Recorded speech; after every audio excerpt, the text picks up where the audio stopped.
Apesar de sua juventude rebelde, de sua natureza excêntrica, Oda Nobunaga começou a mostrar ainda na adolescência sinais do líder extraordinário que se tornaria. Sua visão única e a capacidade de pensar além das convenções do período eram evidentes em pequenos, mas significativos, gestos e decisões que desafiavam as expectativas de seus mentores e aliados. Nobunaga demonstrava uma curiosidade insaciável, acompanhada de uma coragem que beirava a imprudência, mas que também era uma força motriz para seu desenvolvimento. Sob a supervisão de Hiratchi Masahide e a influência direta de seu pai Nobuhide, Nobunaga começou a refinar seu senso estratégico e a desenvolver um entendimento profundo das dinâmicas de poder em Owari. Devido às suas atitudes rebeldes e pouca reverência à tradição, Nobunaga era conhecido como o tolo de Owari por seus detratores, mas aqueles que o observassem atentamente e rapidamente perceberiam que de tolo ele não tinha nada. Por meio de seus métodos não ortodoxos, ele alcançava tudo o que se determinava a conquistar. Mesmo enquanto desafiava abertamente as tradições e as expectativas de comportamento de um herdeiro, Nobunaga impressionava com sua capacidade de pensar criticamente e antecipar movimentos políticos dos outros membros da corte. Por volta de 1549, aos 15 anos, Nobunaga, embora ainda jovem, exibia uma confiança inabalável no campo de batalha e uma ousadia que inspirava tanto a admiração quanto a preocupação em seus aliados e inimigos. Nobunaga era imprevisível, mas também profundamente carismático, qualidades que gradualmente conquistaram o respeito de guerreiros mais experientes. Esses primeiros sinais de liderança não passaram despercebidos por Nobuhide. Apesar das frequentes tensões entre pai e filho, alimentadas pela rebeldia de Nobunaga e sua relutância em seguir os protocolos tradicionais, Nobuhide reconheceu a genialidade latente no jovem. Nobunaga era diferente de outros líderes da época. Ele possuía uma mente que não apenas compreendia as regras do jogo, mas que também buscava reinventá-las. Esse potencial era evidente o suficiente para que o Nobuhide tomasse uma decisão crucial: declarar Nobunaga como o herdeiro oficial do clã Oda. Essa decisão, feita por volta de 1549, foi um marco importante, não apenas para Nobunaga, mas para o futuro do clã Oda. Com essa nomeação, Nobuhide deixou claro que, apesar das dúvidas de alguns vassalos sobre a maturidade do jovem, ele confiava que Nobunaga seria capaz de liderar o clã em tempos de crise. Era uma aposta ousada, mas uma que refletia a visão estratégica de Nobuhide e sua crença no potencial extraordinário de seu filho. Esse momento não apenas marcou o início da transição de Nobunaga de um jovem rebelde para um líder emergente, mas também colocou sobre seus ombros o peso do futuro do clã Oda.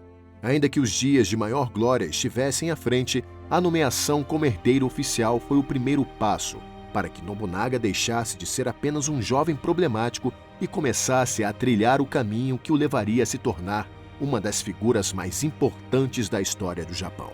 Em 1551, após anos de incessantes batalhas, negociações tensas e esforço incansável para consolidar o poder do clã Oda, Oda Nobuhide começou a apresentar sinais de declínio físico.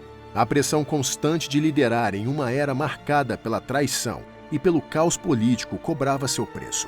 Nobuhide, conhecido por sua determinação e capacidade de superar adversidades, agora enfrentava um inimigo que nem mesmo sua astúcia poderia derrotar: a deterioração de sua própria saúde. Embora a causa exata de sua doença não seja clara, muitos acreditam que o desgaste físico e mental acumulado ao longo dos anos foi um fator decisivo. Nobuhide havia passado grande parte de sua vida liderando campanhas militares para proteger e expandir o território de Owari, enfrentando tanto inimigos externos como os Imagawa quanto as tensões internas de um clã fragmentado. Essas responsabilidades não deixaram espaço para descanso, e o peso de sua liderança começou a manifestar-se em uma debilidade crescente. O castelo de Kyosu, que Nobuhide havia transformado no centro do poder Oda, tornou-se o palco de suas últimas instruções. Ele reuniu seus principais conselheiros e vassalos para reafirmar sua visão de um clã unificado e resiliente. Com a saúde se deteriorando rapidamente, Nobuhide sabia que não teria tempo para completar sua obra, mas confiava que havia preparado o terreno para que seu filho Nobunaga continuasse sua missão. Oda Nobunaga, já reconhecido como herdeiro, começou a assumir gradualmente mais responsabilidade sob o olhar atento de seu pai. Nobuhide, apesar de suas preocupações sobre o comportamento excêntrico de Nobunaga, acreditava firmemente no talento de seu filho e em sua capacidade de liderar em um período tão turbulento. Ele transmitiu a Nobunaga não apenas a liderança do clã, mas também o peso das esperanças de um futuro onde os Oda poderiam não apenas sobreviver, mas prosperar. No final de 1551, Nobuhide sucumbiu à doença que o debilitava. Seu falecimento marcou o fim de uma era para o clã Oda, deixando um legado de fortalecimento e resiliência. A província de Owari, mesmo ainda fragmentada entre diversos ramos do clã Oda, já mostrava sinais de potência que se tornaria, mas ainda cercada por ameaças internas e externas. Nobuhide partiu deste mundo ciente de que seu filho, com todo o seu potencial e ambição, teria que enfrentar desafios ainda maiores para solidificar o que ele havia começado. O funeral de Oda Nobuhide, realizado no início de 1551, foi um palco para as tensões políticas que fervilhavam dentro do clã Oda. A morte de Nobuhide, que havia mantido o clã unido por meio de sua força de liderança e habilidade estratégica, deixou um vácuo de poder que rapidamente gerou divisões e incertezas. Embora Nobuhide tivesse nomeado explicitamente Oda Nobunaga como seu herdeiro, a sucessão não era amplamente aceita. Nobunaga, então com 17 anos, era visto por muitos vassalos como um jovem imprudente e excêntrico, cuja falta de respeito às convenções ameaçava a estabilidade do clã, o que gerava um forte contraste com seu irmão mais novo, Oda Nobuyuki, cuja conduta respeitosa e personalidade mais alinhada com as expectativas tradicionais o tornaram uma alternativa atraente para os ramos conservadores do clã. Nobuyuki foi rapidamente cercado por apoiadores que viam nele uma chance de manter a ordem e preservar o legado de Nobuhide sem os riscos associados à liderança de Nobunaga. A divisão política do clã ficou evidente durante o funeral.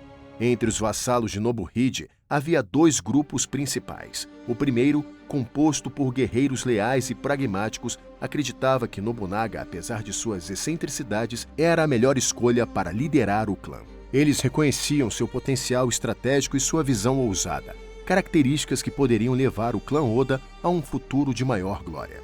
Por outro lado, o segundo grupo, formado por líderes mais tradicionais e conservadores, preferia apoiar Nobuyuki. Para esses vassalos, Nobuyuki representava a continuidade da estabilidade e do respeito pelas tradições que Nobuhide havia cultivado. O funeral de Oda Nobuhide deveria ter sido um momento de reverência e unidade, uma cerimônia solene para honrar o líder que havia guiado o clã Oda em tempos de crise. Contudo, para muitos presentes, o evento tornou-se inesquecível por razões inesperadas, devido ao comportamento de Oda Nobunaga, o jovem herdeiro. Enquanto seus irmãos, incluindo Nobuyuki e os líderes do clã, compareceram ao funeral com trajes formais, seguindo rigorosamente o protocolo de luto. Nobunaga chegou trajando roupas simples, quase como um camponês. Ele não usava o kimono cerimonial que simbolizava respeito e status, optando por um traje de algodão gasto e sandálias que indicavam sua indiferença à etiqueta. Para os observadores, sua aparência era não apenas um insulto à memória de Nobuhide, mas também uma afronta às tradições do clã. Ele não fez as reverências adequadas ao altar onde o espírito de seu pai era honrado, nem cumpriu os rituais tradicionais de incenso com a formalidade esperada. Para muitos, parecia que Nobunaga não estava de luto, mas sim desafiando abertamente as convenções. Em um momento que marcou profundamente os presentes, Nobunaga aproximou-se do altar de maneira abrupta e jogou um incenso sobre o fogo em um gesto abrupto, quase displicente e sem as formalidades usuais. Ele então permaneceu de pé, olhando diretamente para o altar, em um ato que muitos interpretaram como desdém. O comportamento de Nobunaga foi recebido com uma mistura de choque, indignação e desconforto. Para os vassalos mais tradicionais e os aliados do clã, sua atitude foi um insulto direto ao legado de Nobuhide e à autoridade do clã Oda. Muitos murmuraram entre si, questionando a capacidade de Nobunaga de liderar o clã em tempos tão instáveis. Alguns chegaram a considerá-lo indigno de suceder ao pai. Uma verdadeira batalha poderia ter eclodido se não fosse a habilidade apaziguadora de Hirat Masahide, que conseguiu evitar o pior. A atitude de Nobunaga durante o funeral enfureceu muitos vassalos que passaram a apoiar abertamente seu irmão, e assim a fama de Nobunaga como tolo de Owari se espalhou ainda mais. Mas os verdadeiros tolos eram aqueles que não perceberam que todas as atitudes de Nobunaga no funeral foram friamente calculadas. Ao provocar a ira de seus opositores, ele fez com que os vassalos desleais se rebelassem.